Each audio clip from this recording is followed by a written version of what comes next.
Dictation शुरू होगी 3 second बाद।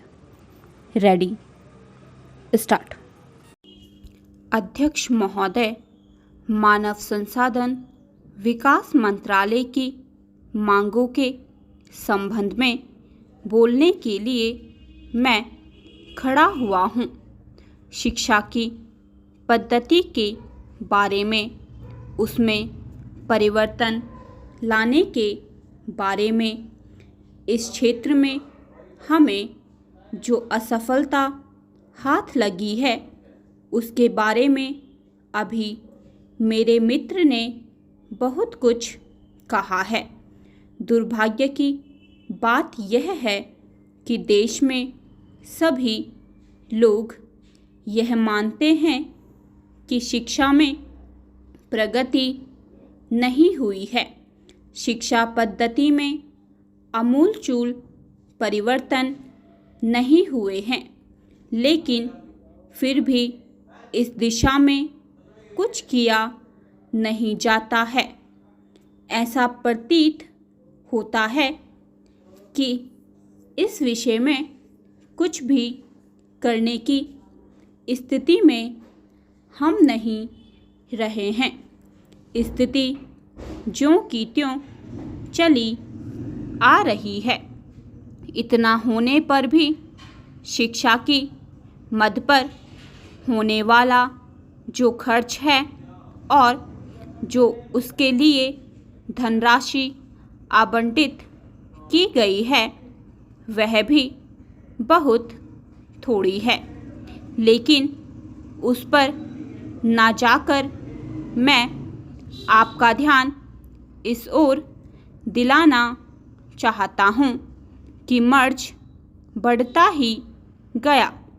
ज्यों-ज्यों दवा की वाली कहावत आज चरितार्थ हो रही है, जितने ज़्यादा आयोग और समितियाँ बैठी और जितनी ज़्यादा शिक्षा पद्धति के बारे में छानबीन की गई, उतनी ही ज़्यादा बीमारी बढ़ती गई। बीमारी का इलाज ना होकर भी खराबियाँ पैदा होती गई। अभी मेरे मित्र ने माननीय मंत्री का ध्यान एक रिपोर्ट की तरफ दिलाया था। इस तरह की बहुत सी रिपोर्टें हैं।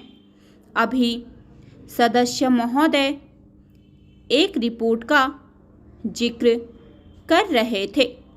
रिपोर्ट तो बहुत सी प्रस्तुत हुई हैं, लेकिन मंत्रालय ने उस पर कभी कार्यान्वयन करने की दिशा में कोई कदम नहीं उठाया। अपनी इस हालत को उन्होंने इसी सदन में स्वयं स्वीकार किया है। अपनी विवशता को उन्होंने स्वयं यहाँ प्रकट किया है। इस विषय पर और अधिक ना कहकर मैं आज के दिन मानव संसाधन विकास मंत्रालय का ध्यान 2 विशेष विषयों की तरफ दिलाना चाहता हूँ। पहली बात तो मैं हिंदी के बारे में कहना चाहता हूँ। मंत्रालय का काम हिंदी का प्रसार और प्रचार करना है। हिंदी हमारे देश की राष्ट्रभाषा है।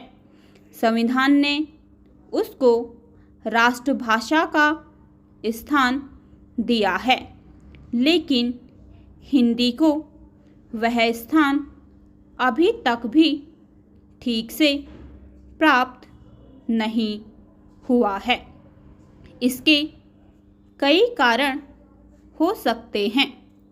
एक कारण हिंदी प्रेमियों का अधिक उत्साह हो सकता है। दूसरा, दलगत राजनीति से प्रभावित होकर राजनेताओं का भाषा के बारे में अपनाया गया दृष्टिकोण हो सकता है। स्टॉप।